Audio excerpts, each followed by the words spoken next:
What's up everyone and welcome back to the World History Channel. Before we begin, please hit the subscribe button today. Let's get started. Braveheart erased Isabella the she-wolf from history, but she was a force to reckon with. One of many characters in Braveheart who are based on historical figures is Princess Isabella. The historical Queen Isabella, like the character in the movie, was Edward I's daughter-in-law, the cruel English king who wanted to conquer Scotland. However, the similarities end there. The Princess Isabella in Braveheart hardly resembles the actual Queen Isabella. Worse yet, Braveheart reduces her to William Wallace's love interest, stripping her of all her glorious complexity and power. Contrary to what Braveheart implies, the historical Isabella's wild life was significantly more intriguing. Who was the real Queen of France, Isabella? She was the leading lady of one of the most dramatic periods in English history in the 14th century. She was smart, pretty, and strong. Isabella became Queen of England when she married King Edward II, who was 23 years old at the time, when she was 12 years old. She was born a French princess in the late 13th century. However, she never intended to be a passive royal consort, especially as her husband's popularity declined.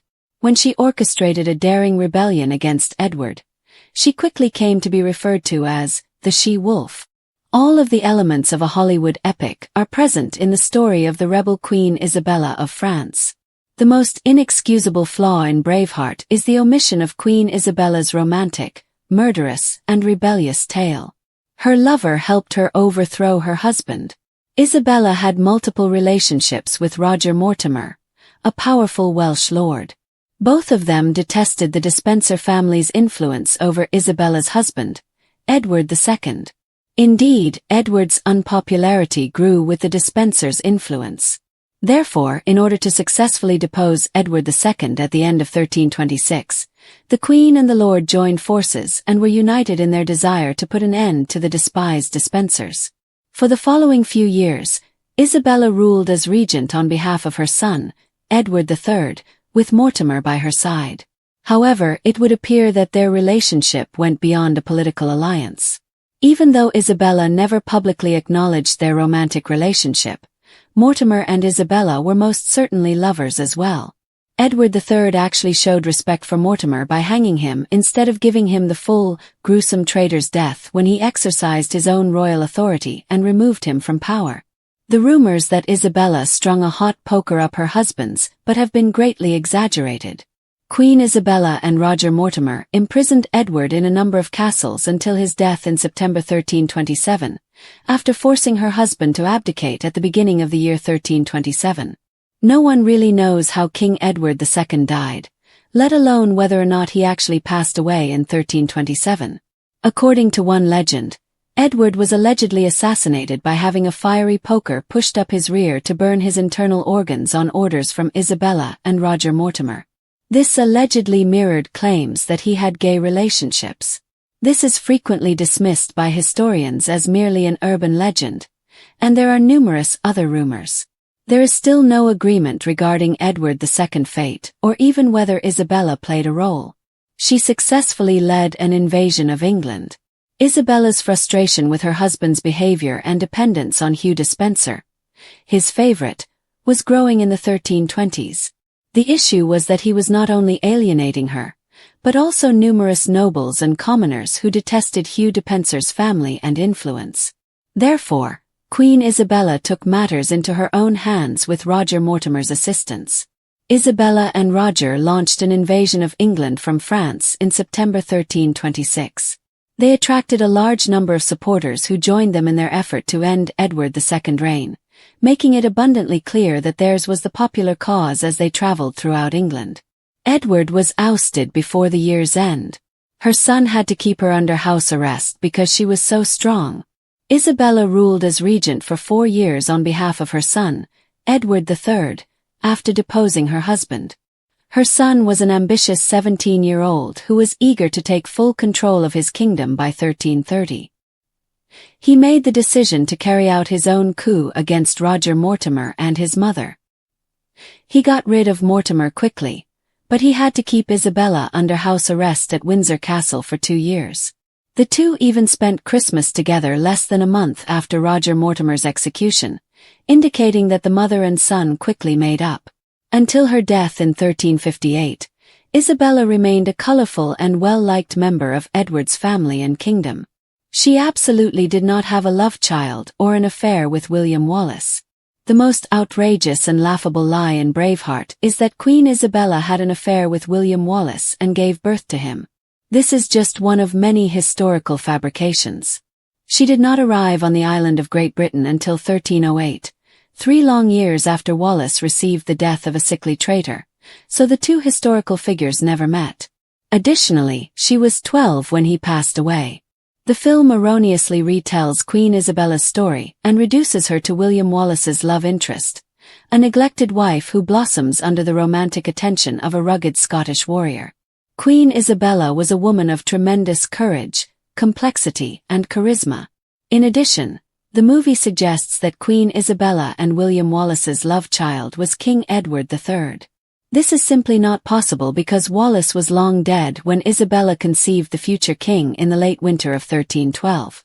In order to denounce her husband's relationship with his favorite, she extravagantly wore widow's clothes. Edward was already close to Piers Gaveston when Isabella and Edward got married in January 1308. It is still up for debate among historians whether or not the relationship was sexual, but at the very least it was intimate both personally and politically. Gaveston's relationship with the king alienated many in the court, including Queen Isabella, and many believed that he had undue influence over the king. At Edward's coronation banquet in 1308, Isabella's family actually left because they were insulted by the king's focus on Gaveston rather than his young bride. Even though Edward was devastated when Gaveston was put to death in 1312, it is easy to imagine that Isabella shed few tears. However, a few years later, Edward began to attract yet another so-called favorite. Piers Gaveston was worse than Hugh Despenser.